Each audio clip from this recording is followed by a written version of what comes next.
Hey, what is going on, guys? Hex coming back again today with a brand new video, and as what's down in the title below will be the topic we're talking about today. So Scum Switch episode, I believe is 10, maybe 9, either one doesn't really matter, it'll be right in the title. So this episode's really, it kind of has a different feel to it, but in the end it's kind of like a really weird episode, really in general. It's the weirdest episode out of all of them. Not saying it's bad or anything by that, it just has a totally different feel to it.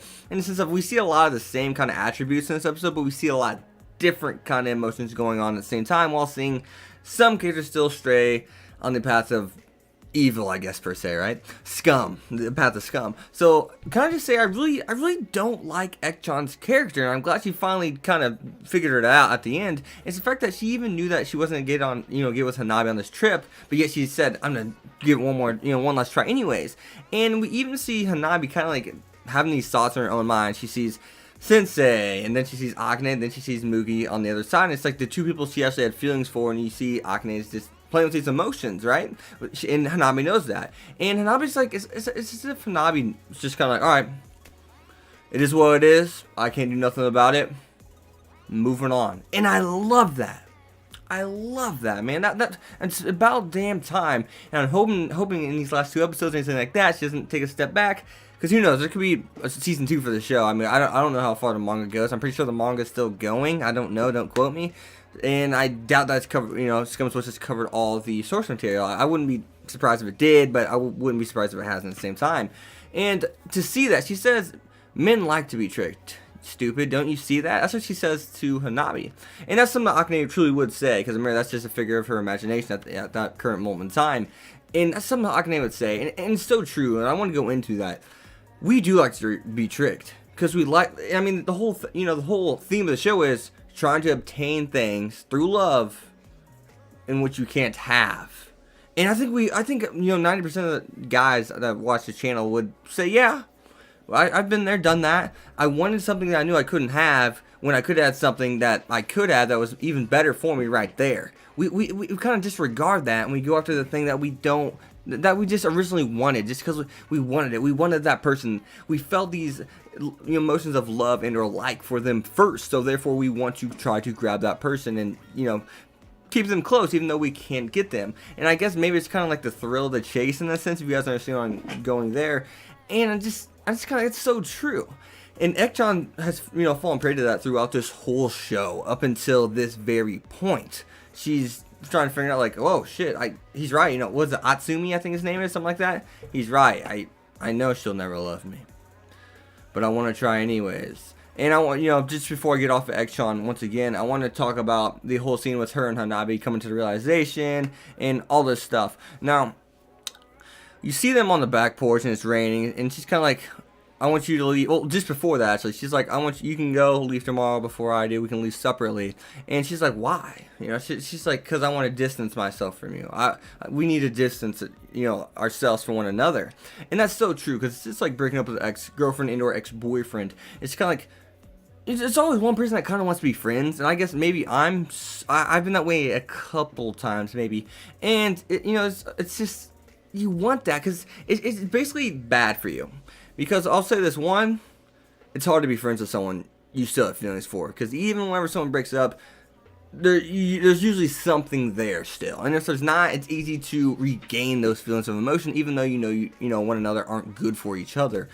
And it's just kind of like, damn, does it really have to be this way? And you even see Epsiode says, I don't know when it's going to be, but that's the thing. It's about coming to the realization of, hey, don't try to force things rather than there, because you speak off of emotion. And that's what Hanabi's kind of doing.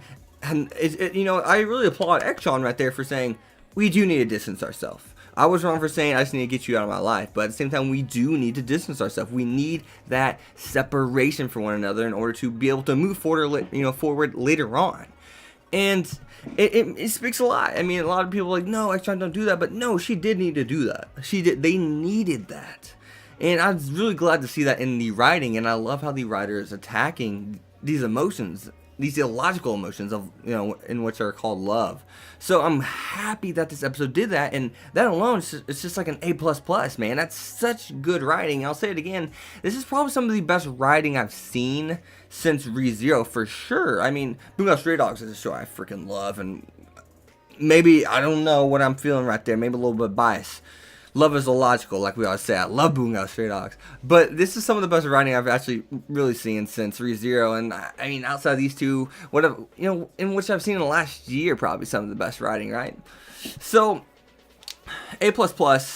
And now let's move on to the next thing in the video. So now let's move on to Hanabi. And we do see, Hanabi kind of teeter-totter a little bit with her emotions. She kind of lets Epsiode take advantage of her. And it is a two-way street. Unless you say no, then it's your fault too. You're in on this. If you don't say no and someone's doing those kind of things to you, that's on you.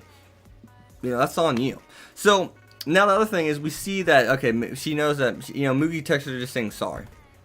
And she goes back to school and she's doing good. And even Mocha comes in and voices in saying, hey, how about you do something for yourself for once? And you'll really like it. She's kind of like, yeah. I want to do something I truly want to do. I want to do something that not forced, something that's not been set up. I just want to go out and maybe try to experience something for me personally. Something that's going to make me happy. And it's nice to see Mocha's change too at the same time, even though she kind of hasn't changed at the same time. And you see that she's being mean to Hanabi, but then at the same time, she kind of backs it up with being nice to Hanabi, giving her some words of advice. Because she's been to where Hanabi's been, not near as far. She's on the surface. Hanabi is deep in that. But... And I don't you guys take that the wrong way, me saying she is deep in that, you little bastards. But I know someone will. Probably just because I said that. You probably missed it until I said that. But it's really nice to see her actually give Hanabi some words of advice. Now, Mugi on the other hand, it seems as if he's the last character to really get his shit together. Or maybe he's the character that ends up being happy. I don't really know where this is going with it. 2 more episodes, I believe, and Mugi's lost in the sauce still. I mean, it's weird because Mugi realizes he's like, I know what's going on is not what I need, but I tell you what, it's something I want. And yeah, I mean, Hanabi's a beautiful lady. It's just, can we just clear that up? Yes, she's a beautiful lady, and it's hard not to do things like that with a girl that looks that good, right? I mean, that's just to be honest, but that's only part of it, right? It's still about love. And the thing is with Mugi, he's just we want things that we can't have, and Mugi's getting what he can't have.